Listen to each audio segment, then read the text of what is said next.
And we're back for game number 2 of our third and final series of the day. What could potentially be our last game of the day. LGD International leads this series 1-0 over Vici Gaming.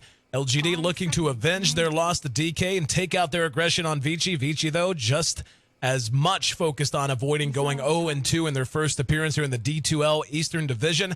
Both teams coming out with 2 hard farming carries. Settle in and hope you packed a lunch. Could be a long one. I'm your host here in AC Chambers, live here from our studio in downtown San Francisco. Joining me for the broadcast, as always, Ben Merlini-Wu. And really, I don't think there's a whole lot for us to break down so far. Keeper of the Light, Phantom Lancer, Naga Siren, Anti-Mage, pretty standard fare. Could be some mass agriculture on the way. Definitely so. Phantom Lancer in the first 2 picks, bringing back the farm. Black is really just looking to go back to what he's known for, which is the very high GPM Phantom Lancer, Anti-Mage, and Luna. I think those are probably the 3 heroes he's known for the most. Alchemist, kind of, but I'd say PL and Luna a little bit more so. Absolutely. And we've been seeing, well, I shouldn't say we've been seeing as if it's recent, but Black does play around on heroes like Weaver from time to time, and we see him get a little bit more active on heroes like that. I can remember the days of Black Clinks and just how disgusting that used to be, but not going to be seeing that again. Keeper of the Light, Phantom Lancer, just such a strong, potent, powerful combination in lane together.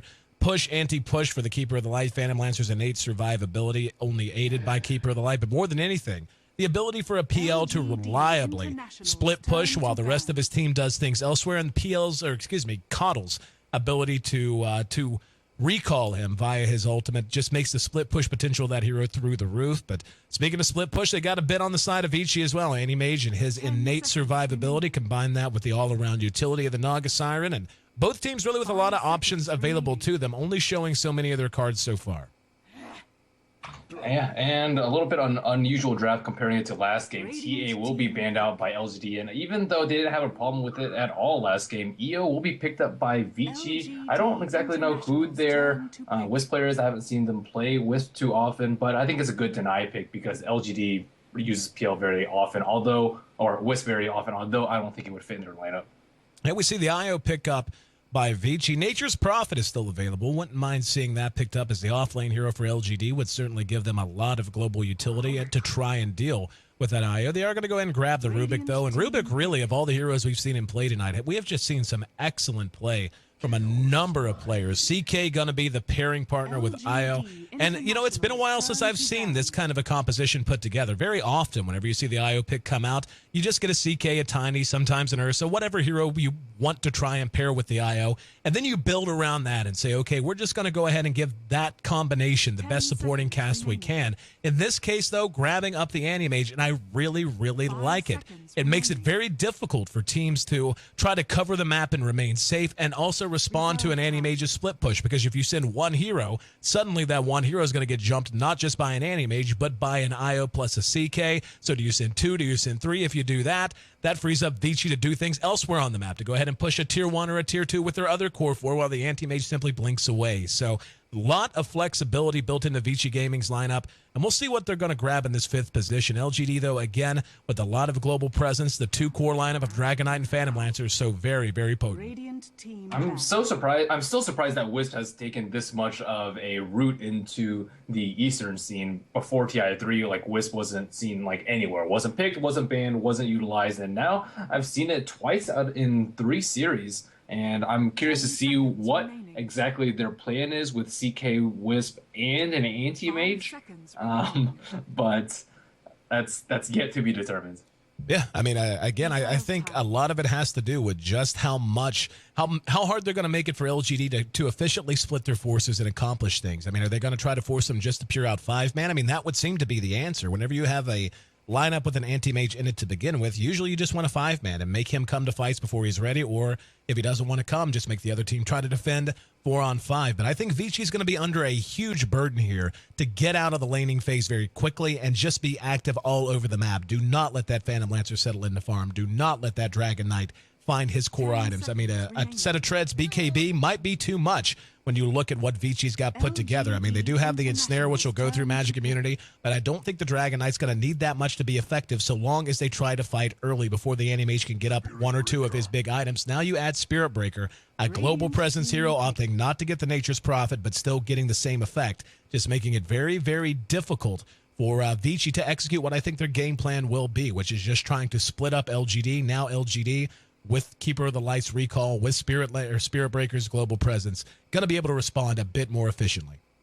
This is a whack strategy. I don't know if this is like more or less whack than the Ursa strategy that we saw coming out from LGD. This is just kind of all over the place. They have very defensive hero in Dragon Knight middle who pretty much just is annoying. He just right clicks everything, has a lot of regen, a lot of armor, very difficult to kill, and he's pretty good at killing heroes if someone rotates, but in terms of killing people and getting lane control himself is not that great. And so they have one defensive hero. They have Keeper Light, who's also defensive, and they have Phantom Lancer, who is like super farm mode, but he has to split farm with the Dragon Knight, and then throw all of that with a Spirit Breaker who is like super early aggression, also needs some farm, but most of all, he needs kills. But how are you going to get kills with a Phantom Lancer on your team? So LGD's lineup is kind of all over the place. And so is VG's. They have a farming Tutu on the Anti-Mage who needs a lot of farm. They have Chaos Knight who also needs a lot of farm. They have Juggernaut who needs a lot of farm, but he's in the solo off lane, so maybe they're utilizing him more for his utility with Healing Ward and whatnot. And then they have the CK Wisp, who need to get kills, but what is a Juggernaut or an Anti-Mage? How are they going to lock people down or contribute to those? Who knows? Let's see how this game rolls. It's going to be a fun one way or the other. VG with this 3-core lineup, even though the Jugger is in the off lane, that's going to be a hero. I mean, especially an off-lane Jugger. You're not going to rely on him to get up something like a Shadowblade Scepter or Shadowblade Drums or something like that. He's going to look to fight early and get a lot out of his skill set as soon as he possibly can. So one way or the other, with an IO and a CK2 heroes, you do want very active, otherwise you kind of waste the IO's potential, which we actually saw a bit earlier tonight. Yeah, that, Spirit Breaker, all the other fun stuff on the other side of the river. Looking forward to getting this one underway. Game 2 of our third best of 3 of the night. LGD International leading VG, looking to make it a 2-0 goose egg to get themselves back to even in our standings. We'll take a look at the lineups very quickly. We will have Brax play, ROTK, playing here on our Juggernaut. We're going to have the Naga Siren handled by Fenrir. The Anti-Mage, as you mentioned, will be farmed by Tutu, the carry player. CK going to be played in mid by Super, going to be helped out by Io, played by FY, who's going to be trying to do what he can with his easy camp to help that CK out. On the other side of the river, we've got Misery playing on our Rubik. He is going to start ROTK, cutting through the river here, but ROTK, having gone boots first, should remain safe for quite some time. Pycat going to be on the DK here in mid. 2 melees going back to back. The Chaos Knight versus the Dragon Knight. We're going to have Keeper of the Light handled by Freedom. Spirit Breaker going to be played by Brax, taking a little bit of abuse already in this off-lane position. And the Phantom Lancer, no surprise, Black, the star of Game 1, going to look to keep his farm rate higher in Game number 2. And ROTK. Moving forward, we're going to see Misery just around to the south of him at the moment. Oh, whoops! I had my mic muted for a second. I have expected a Quelling Blade to be on Misery, but on the Rubik. But instead, Freedom is on the Keeper to Light this game, and no Quelling Blade on him. No shenanigans. I think he is the support who gets a Quelling Blade on most heroes. Misery coming under a lot of pressure. ROTK doesn't have a Stout Shield, so he actually can't trade harass that effectively. He does have a fair amount of regen, getting pulled 1 set of tangos by FY.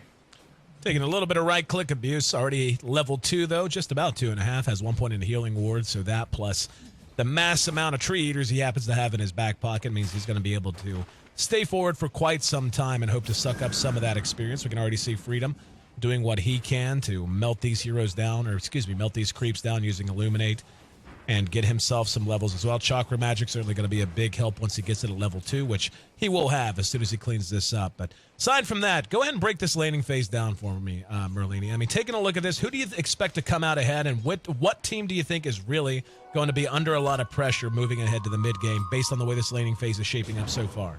Well, I thought that LGD was going to be under a lot of pressure. Looks like Brax may take a fall on here on bottom. Tether's there.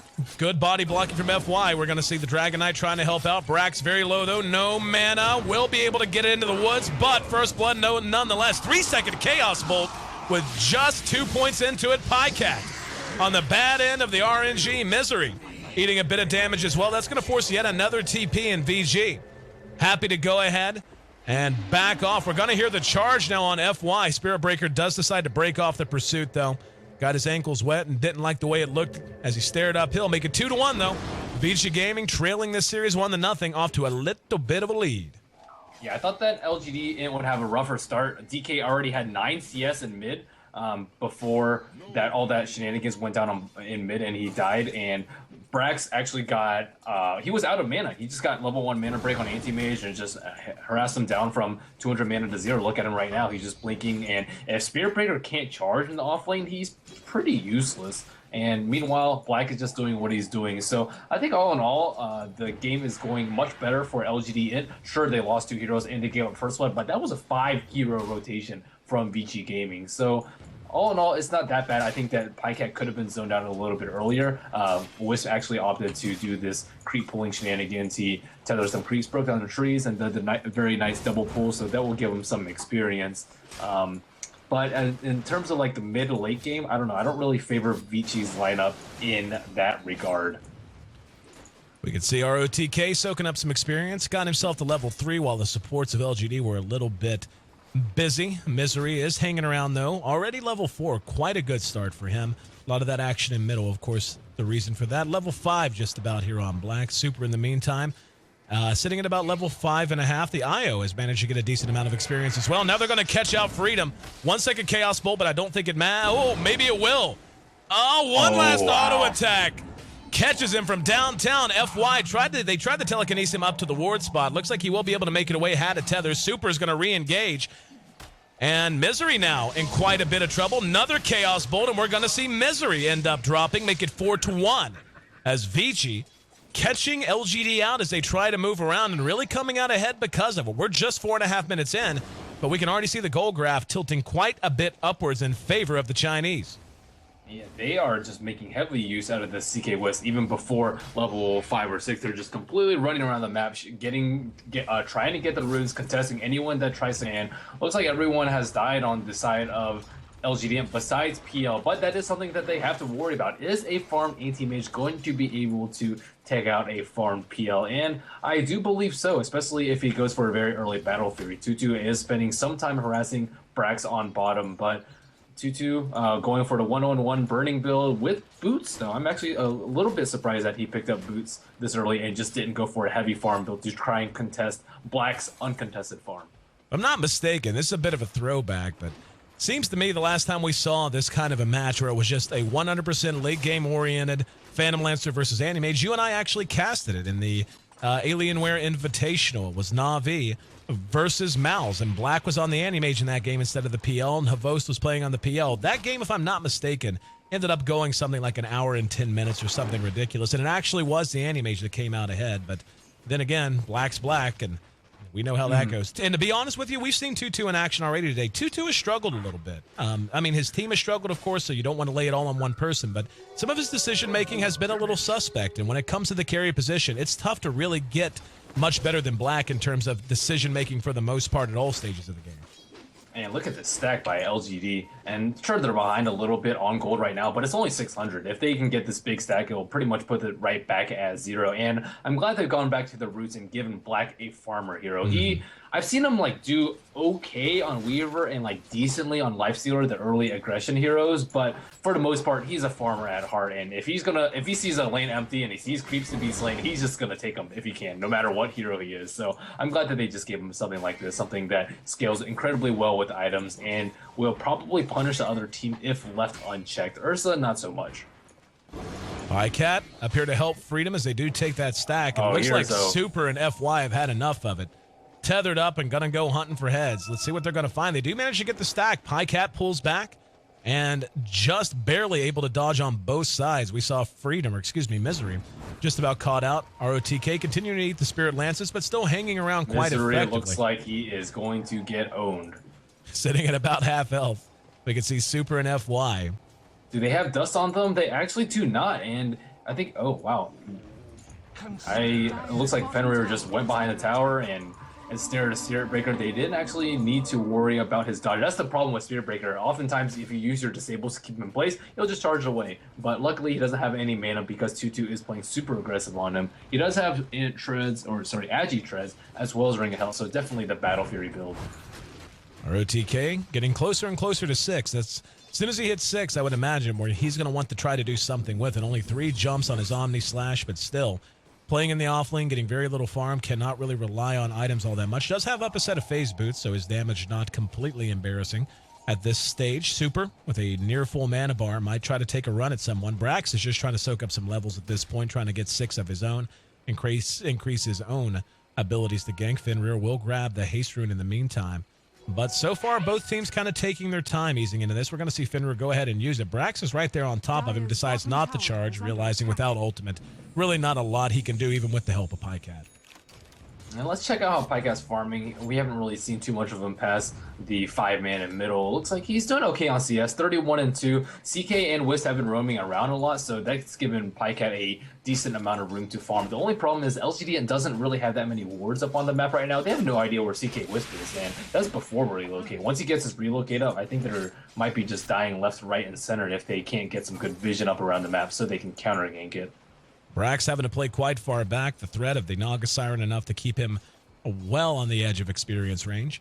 Still manages to find level 5 in the meantime. Once again, want to thank our volunteer stats man for the night, and that's one Mr. Dota Capitalist. Follow him on Twitter. He's a great guy. I've casted with him a couple of times before, and really, he's doing a great job with the stats so far. We're really enjoying his work, and hope you guys are enjoying it as well. 5-1. VG maintains the kill lead. And Misery is going to go. Actually, VG managing to get a kill here in mid. As we see yet another one drop. That'll be the Keeper of the Light. Oh, Spirit Breaker charges and gets stuck because he canceled it. Taking a look at the SB. Yep, Brax caught in the woods. It's fine. 20 seconds. Probably best he's there anyway. He's been dove there before, so not going to go after it. And wow, we're actually going to see Chaos Knight make it happen He again just here got in blown up in middle. My goodness. They really need like a ward up their hill. VG has a ward up their hill. They were just able to reality rip them from the uphill into the downhill, get him Tether Stun, and just kill him. And LGD just getting punished. They have vision up here, but they haven't been ganking Black at all.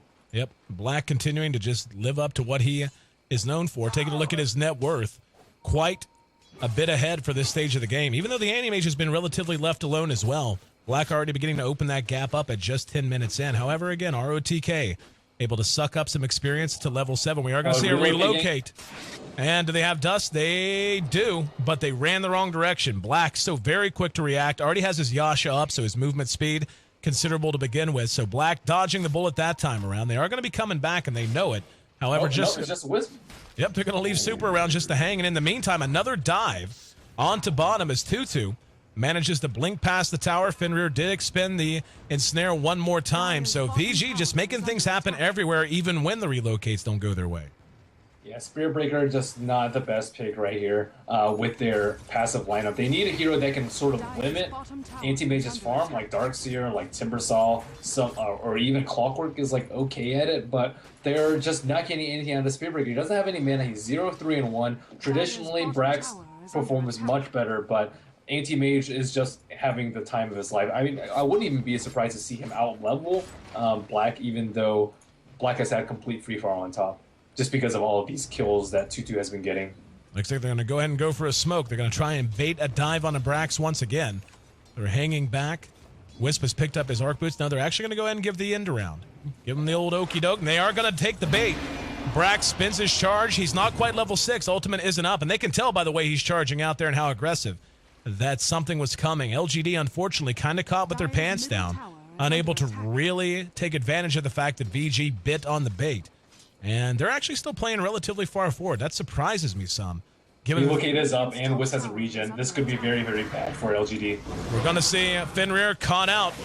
There's going to end up being the kill. Brax actually spent his ult, and we're not seeing anything but one TP so far. Actually, it's going to be 2. That's Super that came. Now here comes the relocate. Wisp going to come in. LGD is going to go ahead and back behind their own tier 1. In the meantime, 2-2 unable to get the kill over near the side shop. I don't know why they brought Black here. He's going to just TP top. They didn't need to bring him back there at all. they have Keeper Light to defend with Illuminate and his ultimate form, so there's no reason that Black needs to be not farming at this point. He's actually going for Diffusal after his Yasha. No drums, no Midas, no Radiance for him this game. Going right for the Diffusal, knowing they're going to need that damage. And Pycat, currently sitting at level 8, looking to continue to add to his farm, has bottled an Invis rune, so they might want to look to do something with that, especially if they can catch out the Anti-Mage. Brax, as we saw, did hit level 6, so having that ultimate is going to make it considerably easier to try and lock this Anti-Mage down, but even on the best of days, it's still quite a task.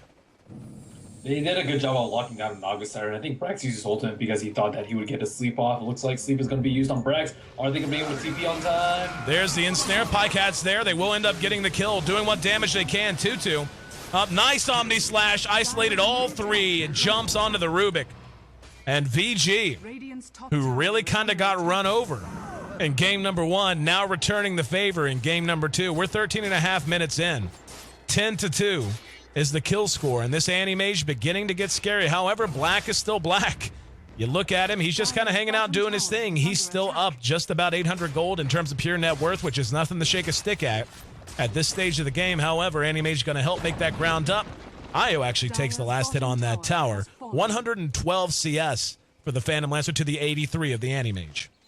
And he's very close to his Diffusal right now. The problem is CK has a lot of items too, and compare that to the DK, who doesn't really have anything. All he has is treads and bottles. So even though Anti-Mage and PL are very similar in terms of farm, the other members of LGD.int are very, very poor. Spear Breaker, boots, and some sub 300 gold items. And like compared to CK, very, very farm. Offlane Juggernaut even, phase almost drums, and Dust, and Magic 1, and 1200 gold. So ROTK is doing much better than Brax, comparing offlanes, and Super's doing much, much better than Pycat. We see the glyph pop. They are going to go ahead and rotate over. They do pick off the Healing Ward. Now they're going to be engaged upon. Pycat caught out, manages to get off the stun. Will he be able to retreat? ROTK spinning through it. 4-second Chaos Bolt. They do get the tower. Now they're going to engage. It's snare on the Pycat. He's dead to rights. Gets off the Dragon Tail before he says goodbye, but about all he can do. There's another one, and Spirit Breaker charges to the other lane, cutting across and side-swiping the oncoming pain train that VG had barreling down that middle lane. In the meantime, though, 2-2 doing what Anti-Mage does best. That split push before he gets his Battle Fury. And it's really going to be all on Black. We know that. Now with his Diffusal up. And, wow, the Courier's actually spotted here. Misery, giving it for all it's worth. He shows off the Blink Dagger, unable to catch up with it, though. And 2-2 getting his Battle Fury. There, he would have just died to the Anti-Mage, so I think it was a good idea for him not to blink for the Courier kill. I guess it's about even gold for that. Oh, Super charged out. Ulti is up for Brax. He will get it off. Here comes the help.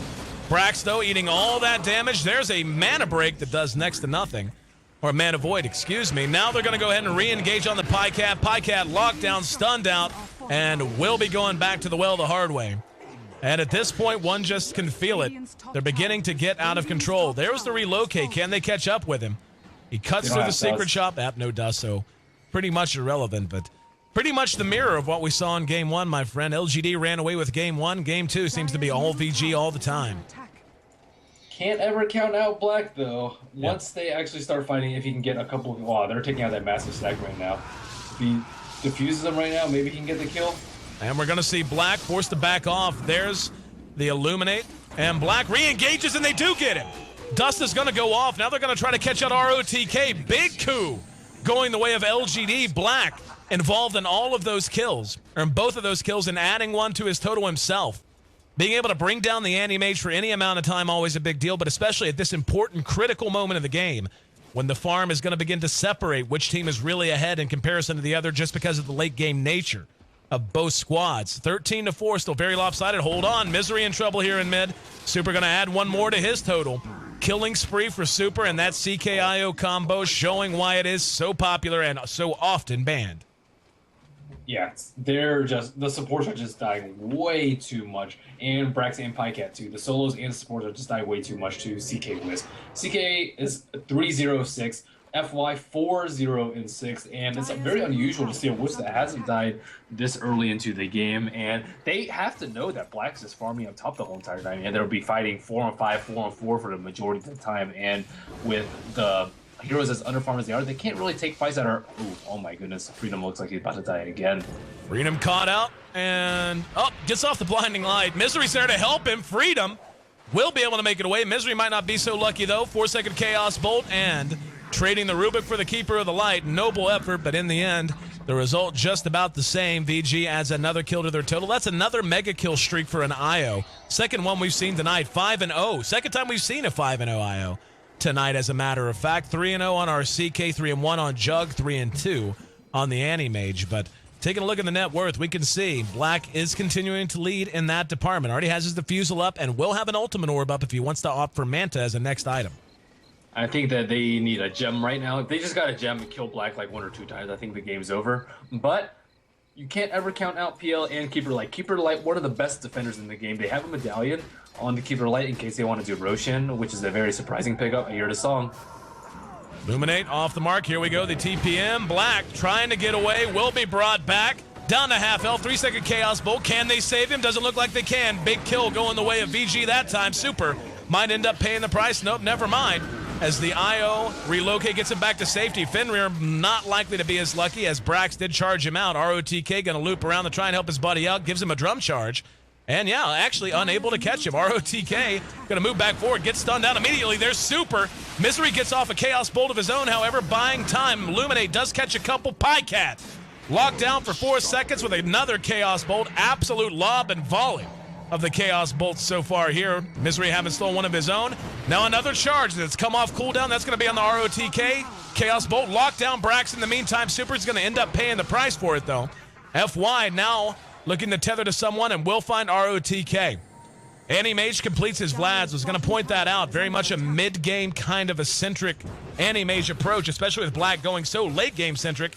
2-2 could be in trouble here going one-on-one with him. Black going to run him off and find some farm of his own. LGD did manage to pick off Super by the time all was said and done, but VG continuing to build on that lead. We can see the gold lead now up to 7,500 in favor of the Chinese. Same with the experience. I think that was a mistake by Black to buy back there. He didn't have his TP scroll up, and Keeper Light didn't have his recall, so he TP'd, and then he walked bottom to farm. And he didn't actually get that much farm because then he was recalled to middle, but he would respawn normally at that time anyways. And they got a CK kill out of it, but Black dying and then buying back and only getting 1 kill as his team and somebody else dying on his team too is just not the best situation for them. We can see the net worth now very much in favor of that Anti-Mage. About 1,000 ahead of Black, and this is really where they can't afford to be for all the reasons you pointed out. 4 of the top 5 farmers on the board right now all belong to Vici Gaming. 3 of those 4 are major damage dealers in the CK, the Juggernaut, and of course, that Anti-Mage who sits atop the board in Toto. VG not willing to let things go. Got to continue to press the issue as they smoke up. Look like they want to head into the dire side jungle. They might have a chance to find Pycat, and Pycat has really just felt impotent this entire game, and yep, that's not going to help much either. Lockdown, blown up, see ya later, Pycat. 18-5, CK adds another kill to his total, improving to 5-1, 6-0 on FY, and this combo has really been the trendsetters, the pace setters here on this map. LGD.int has just not been able to do much with it. Not at all. FY is actually 4th on net worth. He is like almost double the net worth. Well, not double the net worth. He's like 2,500 net worth over Pycat in middle as the Dragon Knight. And although I thought they were doing very unusual lanes, they were picking a very greedy lineup with Juggernaut off lane, Anti-Mage as the farmer on bottom, CK in mid. They're definitely making it work out. And I think it's really the Wisp and the CK play. They've just been running around causing so much havoc for everyone on LGD. We can see they take that tier 1 top. And down at bottom, LGD really unable to answer. 3 still hanging around here near the tier 2. We are going to see Fenrir go ahead and teleport out. This is a mass attempt coming out of LGD. They got to be careful. ROTK just going to run up and get telekinesed. We're going to see Song of the Siren go off, and here comes the pain train. Phantasm pop. They're going to have to run. Black, though, isolated out. He has been dusted. They know where he is. The rest of LGD trying to run. 3-second Chaos Bolt has him hung up, ensnared as well. That's not something they can afford to have happen. Black needs to not only be farming, he needs to not be dying. They're going to try to make something happen on the Anti-Mage here in mid, but once again, Brax comes up wanting, forced to cancel his charge mid-stride. And VG not done. Super pops the drum charge, going to jump right on Brax. There's the Anti-Mage as well. Brax is down. Freedom's there over to the side. They're not going to pursue him out. Really not even feeling it necessary as the tier 2 a much more appetizing target. 20-5. VG takes yet another tower. And to this point in this game, VG has only lost 1 tower while only 2 remain on the side of the international squad. I think this game is very close to being called over. I don't mean to be fatalistic, but Anti-Mage has more farm than PL at this point. Looking at the net worth, he's 2,500 in net worth, and after this Roshan is probably going to be closer to 3,000 with an Aegis on him. I don't even see them killing AM once, let alone twice, and he can just kill the PL's army of illusions too. As we mentioned, very mid-game centric kind of a build, opting to get the Vlads up very, very quickly. And now with a Yasha though, Yasha plus an Aegis, very tough row to hoe if you happen to be an LGD.int fan. Super and FY really have just completely taken control of this game. And as we can see there, usually I don't want to mention the stats as they pop up. Just not professional style, but really, 6-0 on his Wisp, that's pretty sick. That is pretty sick. And we're seeing Look how Black's forced to farm now. He's just like even though he's really close to the lane and not even close to an enemy tower, he has to just Spirit Lance creeps and play very, very safe. And he farmed his Yasha and his Diffusal very, very fast, but since then, it has not been looking good for him. Manta almost up on Anti-Mage. He has it in his stash right now. VG trying to bait out some kind of a reaction, as we can see 2-2. With that Manta fully complete, going to go ahead and serve as the bait, going to try and force a big reaction. We're actually going to see ROTK under cover of Shadowblade spot out Brax. He's got Omni Slash if he wants to use it, takes a shot at Misery and faces immediately back. So not wanting to waste that bonus damage. They take one of only 2 outer tier towers remaining, reducing the number. And yeah, now there's a gem. All they got to do is rotate the top and do it all over again. Yes, they don't even need to go there with CK Whips is the thing. They are good at split pushing with Anti-Mage, with a Manta style, and Battle Fury, and with a CK Whip. So they are not really they're not really limited to doing anything right now. We were trying to pick off Misery. You can see, yep, they are going to manage to grab him. Once again, a relocate. Lands on the target. Super and ROTK, between them, have accounted for 13 kills and 20 assists. I want you to think about that. They have been involved in 20 of 21 total kills VG has netted this entire game. I think LGD.int just underestimated VG's potential with CK Whips. It looks like they've been practicing it for months. That's how clean their play is. Like, if you notice, when FY relocated, he had the Reality Rift like pre-casted on him, so that immediately after the relocate, he just got Reality Rifted up the cliff. So you can tell that they're doing a lot of the small tricks that make CK Whips as powerful as it is. And here's that rotation we were talking about. Just going to leave 2-2 back with that Aegis to go ahead and split push a smidge. The other 4 in the meantime, setting up shop here just north of the dire side jungle. The rest of LGD forced to just hang back. And taking a look at the gold, you can see why. We're getting close to 20,000 gold advantage going the way. Black we trust? Yeah. He's going to have to make it up in a hurry. And really, I mean, he's keeping it somewhat close, all things considered, but falling behind an Anti-Mage with the punching power of a Super and FY, hopefully after this match will start being considered one of the better Wisps going in the Asia scene, and he's really showing it to us right now. The stats certainly don't lie about that fact either. But yeah, they're doing the exact same thing, just trying to bait out some kind of action, and 2-2 says, that's fine, I'll pop a mana, take your last outer tier tower, and you will have 0 map control ever. And I mean, once he gets his butterfly, I don't even think he cares about PL illusions at all. And the thing about it is PL can't get MKB either because it doesn't work on their illusions. Ooh, it looks like he just used a dust, but Black is just out of range for it. I hear a charge going on. Here he comes. As of right now, where is that Spirit Breaker? Yeah, it looks like Brax just, kind of beating his chest a little bit, making sure we're still awake. But 2-2. Sitting on 3,300 gold, we'll go probably by. Yep, there's the Eagle Song. And at this point, they could just wait it out. Finish out your butterfly, no big rush, strangle out the jungle, and just don't let LGD have a chance to farm Black.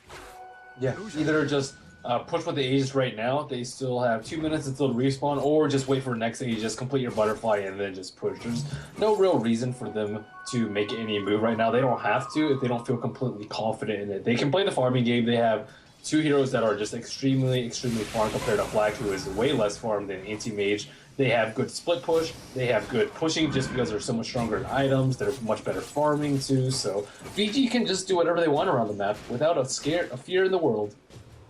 And we're seeing him do just that. Fenrir heads down to get some solo experience, and yeah, that's all they're doing. They're just putting on the stranglehold. They are in no rush whatsoever to try and crack this tier 3 right now. Anti-Mage, with his Aegis, should be expiring, very, very soon. And don't know that they're going to try to do anything with it. Just going to go ahead and continue farming. Super, spinning a Chaos Bolt on a, Satyr Mindstealer, because that's as you do. 28 minutes in, 20,000 gold, in excess of, actually, the lead. So you're talking well in excess of 500 gold per minute lead that has been generated by VG at the 28-minute mark. And Black's just scrambling for farm, just trying to make use of his Ancients right now, but he can't really farm in that many places right now. He could potentially get relocated gig right now. He has to back off after a wave, just after a few seconds time. Look at Anti-Mage's position, because if they're not going to fight with him if they're going to force a T3 right now. It looks like about 30 seconds left until the Aegis, so I expect just passive farming for the next 4 to 5 minutes, pick up the Roshan, and then make a swing at the barracks with the Butterfly online. Butterfly up at about 900 gold at this point. Has enough for the Talisman, plus a little bit of change to... He is level 20. Yeah, he's level 20 massive. Massive. And opening up quite a gap. And yeah, there's just really not a whole lot to talk about other than what we've been saying. LGD is locked in their base. They have no chance to really come out without risking a total 5-man wipe, which would give the VG an immediate Rax.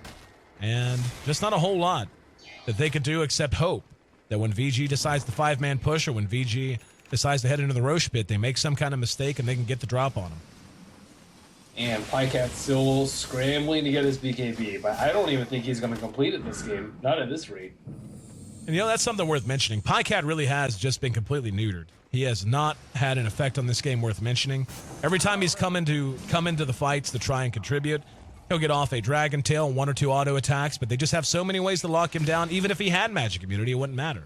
They have Ensnare, they have Chaos Bolt, and he just really, Ensnare alone, just allowing the CK to close that gap and get off the crits that he wants with Chaos Strike, just really has not allowed him to feel as survivable or like that anchor hero. Usually when I talk about DK, he feels like an anchor hero around which the fight tends to flow.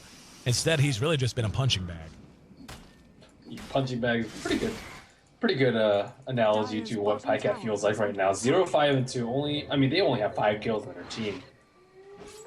Combined. Combined.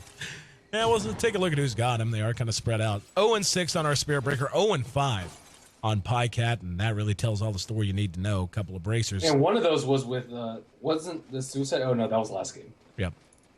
Well, yeah, just more passive farming, checking Roshan timer, because that is, my mass disconnect coming out. Yep, LGD said GG. They just said it so quick and in such unison that that no one, we have our Western minds are unable to process it. Nonetheless, I'm sure they'll be back momentarily. This game basically all over, but the crying at this point, however.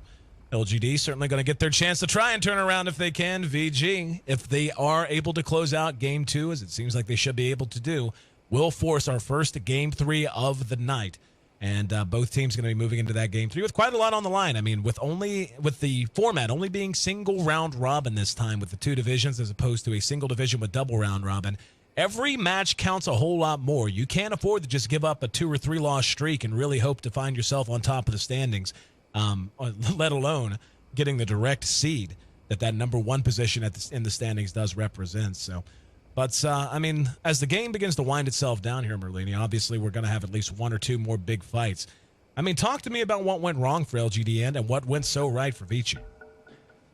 They had good laning, Vici did. They burned the Spirit Breaker's mana on bottom, and Anti-Mage just got complete free farm, and they neutralized SB's ability to gank. So I think they could have put a different hero, one that matches up better versus an Anti-Mage with a Nagasata rotating in now and then. So I think the draft has something to do with it. They have a very passive middle and a passive Phantom Lancer too. I think they needed like a space creator in middle, such as Queen of Pain, such as a Puck neither of those match up very well versus CK Wisp, but still, DK with underfarm can't really make anything happen, whereas a Puck or a Co-op underfarm, they can at least throw out a bunch of AoE damage and be very, very annoying to kill. And escape CK Wisp gank sometimes with like the blink ability. DK, he just dies. So I think it has a lot to do with the lineup. I think they also highly underestimated Vici's ability to utilize CK Wisp, and I underestimated it too. I was surprised that they picked it up that early. Looks like Black is going to die again.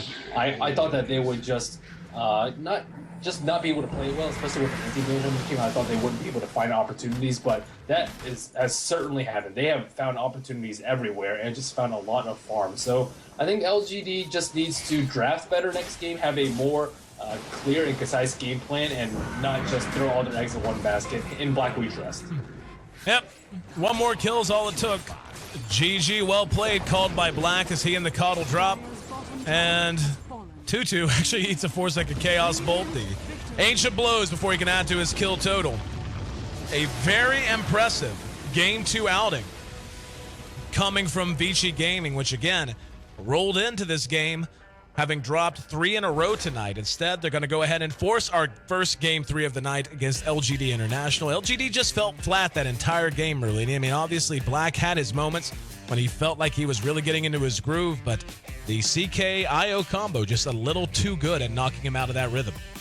Yeah, I definitely think so. Well played by VG Gaming, so this will be a 1-1 going to the best of 3. Who do you think has the upper edge? Right now, it's kind of tough to call. I mean, LGD, again, I felt like they were really looking good in Game 1. Vici, though, I mean, they're a team who have a lot of question marks surrounding them, but we'll have to wait and see. Really could be anyone's game, and I agree with you. I think a lot of this came down to the draft and just the way they matched up in their lanes. And sometimes that's all that can separate two teams even in skill is just who has the better draft. And we'll take a look at that coming up after the break. 23-5, the final kill score, 31 minutes, 54 seconds, the official game time. I'm your host, Aaron A.C. Chambers, live on the floor of our downtown studio here in San Francisco, joined by Ben Merlini-Wu, giving us his knowledge and insight as always. And one last game to close out this inaugural day of Season 4 of the D2L, brought to you by Kingston HyperX. Stick with us, guys. We'll find out which of these teams is going to walk away without a win and which of these teams is going to be able to break even in the standings. We'll be right back.